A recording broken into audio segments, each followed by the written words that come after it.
Well, that's the Vietnam Veterans Against the War. Ich war hier in Deutschland stationiert und von hier aus nach Vietnam geschickt. Ich werde jetzt was vorlesen für 5. Juli 1852. Ein Exklave aus Amerika. Und er hat über Independence Day geredet. Und er hat ein paar Fragen gestellt. Was bedeutet euer 4th of July, der 4. Juli, für den amerikanischen Sklaven? Ein Tag, der ihm große Ungerechtigkeit und Grausamkeit, dessen konstantes Opfer er ist, aufzeigt, mehr als jeder andere Tag des Jahres. Für ihn ist eure Feierlichkeit eine Scham. Eure stolze Freiheit eine unheilige Lizenz. Eure national groß geschwollene Eitelkeit. Euer Jubel ist leer und herzlos. Eure Denunziation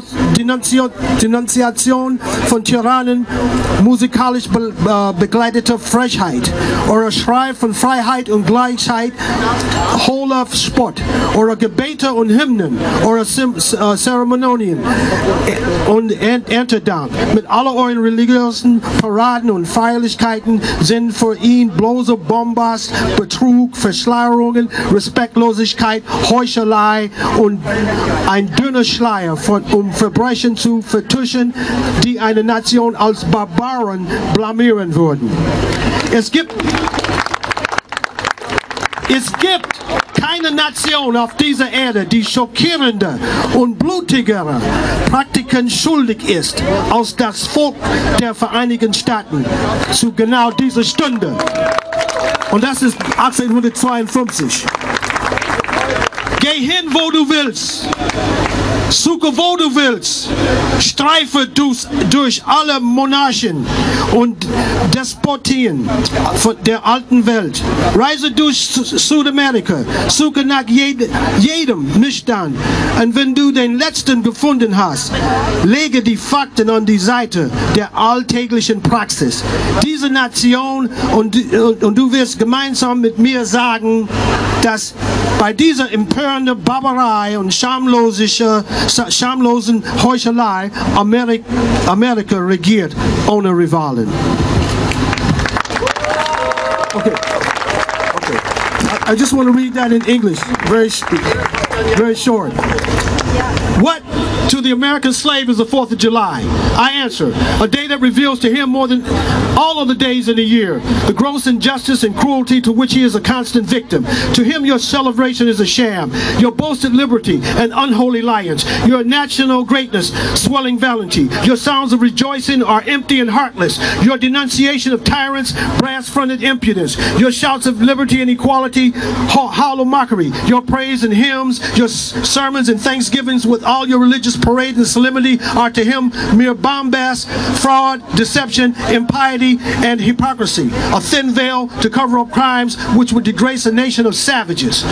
There is not a nation on the earth guilty of practices more shocking and bloody than are the people of the United States at this very hour. Go where you may, search where you will, roam through all the monarchies and despotisms of the old world, travel through South America, search out every abuse, and when you found the last, lay your facts by the sound of everyday practices of this nation, and you will say with me that for revolting barbarity and shameless hypocrisy, America reigns without rival.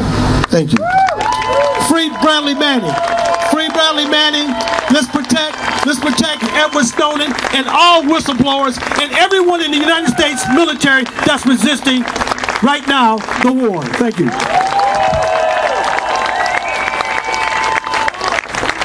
Thank you for that.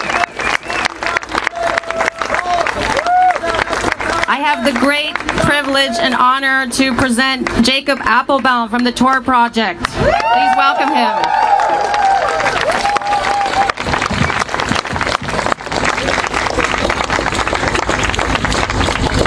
Es tut mir leid, dass Deutsch ist nicht meine Muttersprache. Also ich denke, es ist besser, ich kann in Englisch reden. Und okay?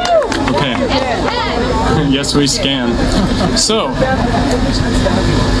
I think that right now we live in a historic time. I think it's obvious that we live in a historic time.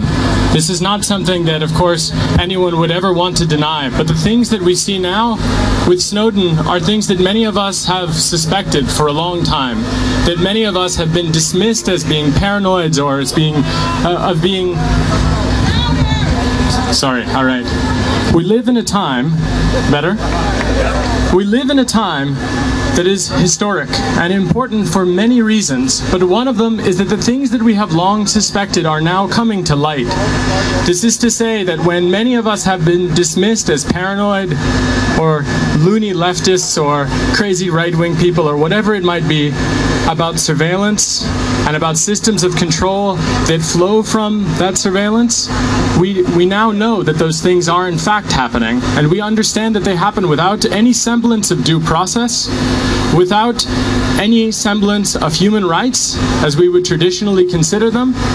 And we understand now that Europe and the rest of the world is in a sense under a kind of occupation, as we see with the Bolivian president's jet.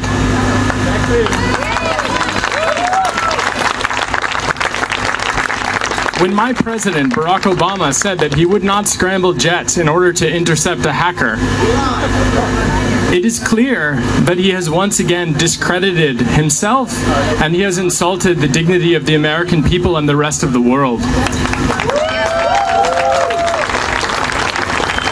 Just as with the political witch hunt in the Bradley Manning trial and the WikiLeaks grand jury and the persecution of people that would dare to speak out about things that are crimes, we see again with Snowden the same pattern repeating over and over again. We see massive amounts of injustice being revealed, where when we see that it is a crime to spy on a person without suspicion, without individualized, particular suspicion, it is literally a crime. And when this is done on a planetary scale against all of humanity, this represents a crime against humanity.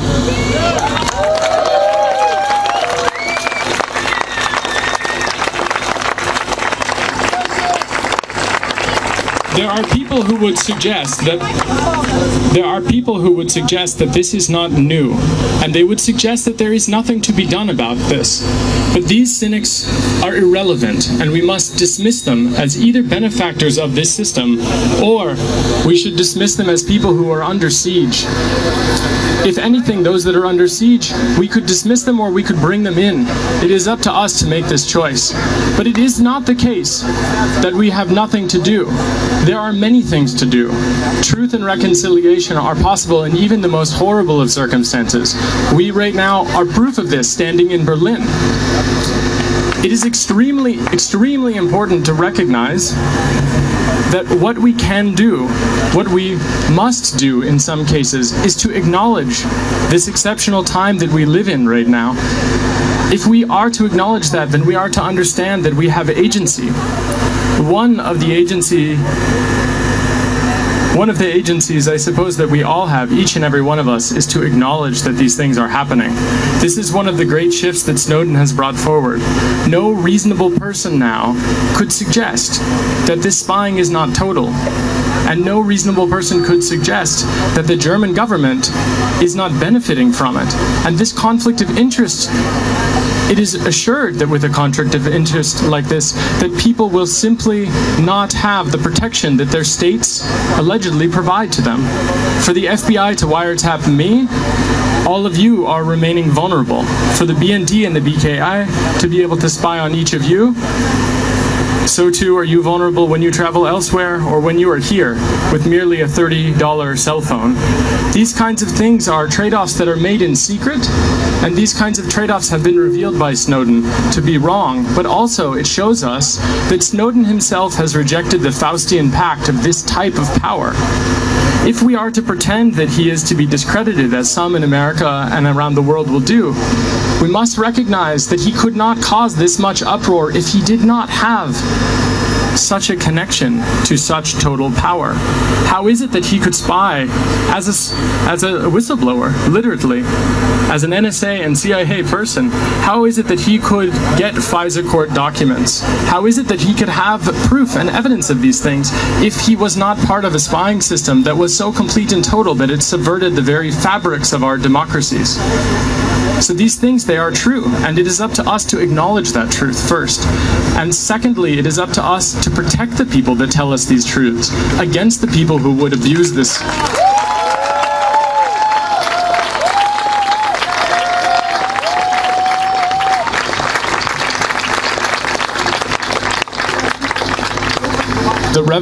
The revelations of Snowden are just beginning to come. If already the things that you see are shocking or unbelievable, what I can tell you is this: there is so much more to come.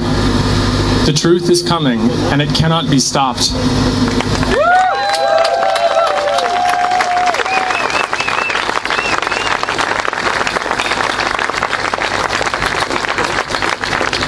I think that if I were to say just a couple of more things, I would say this. It is this space here that inspired me many, many years ago to come to Berlin. There have been so many people that have stood here and said things that were respectable and interesting and absolutely fascinating. And so I am sorry that when my leaders, and I say mine because I voted for them, because they allegedly represent me, when they have come here, they have embarrassed me, and they have insulted you. And so, well, I cannot make up for that. I hope that you can understand that they do not actually represent me. Not really. And they should not be insulting you on behalf of all of the American people. Because these people, they represent a threat to liberty and democracy and other buzzwords we can throw out there. But the reality is simply that they have an authoritarian power expansion, the likes of which we have never seen. And this location here, this embassy, to speak in front of it, for me, it's a kind of Schadenfreude. Where do we suppose that these NSA spying actions take place, if not in many of these embassies? It's clear to me that the American ambassador, who, as I understand, is soon leaving, there is no way that he could not know of these things. So a question Germany must ask the next American ambassador is, tell us now, will you continue your spying, or will you simply continue to expand it? Sachen, du kannst uns dann darüber streiten, das ist viel, viel wichtiger. Was Sie sagen, bin